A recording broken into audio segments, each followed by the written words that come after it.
வணங்கிட வேண்டும்.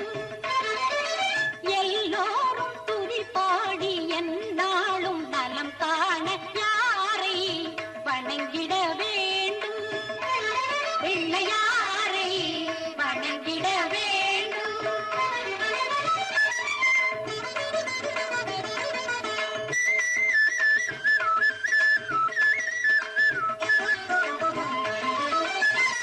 பிள்ளைகள் மனதோடு உறவாடுவான், பிள்ளை தமிழ் கேட்டு விளையாடுவான். பிள்ளைகள் மனதோடு உறவாடுவான், பிள்ளை தமிழ் கேட்டு விளையாடுவான்.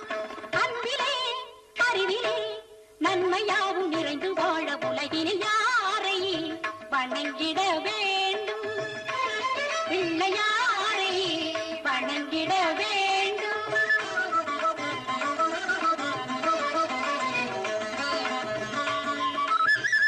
எப்படி அழைத்தாலும் வருவானவன், எப்பொருள் கேட்டாலும் தருவானவன். எப்படி அழைத்தாலும் வருவானவன், எப்பொருள் கேட்டாலும் தருவானவன். எளியோர்கள் எண்ணங்கள் எல்லாமே நிறைவேற, எளியோர்கள் எண்ணங்கள் எல்லாமே நிறைவேற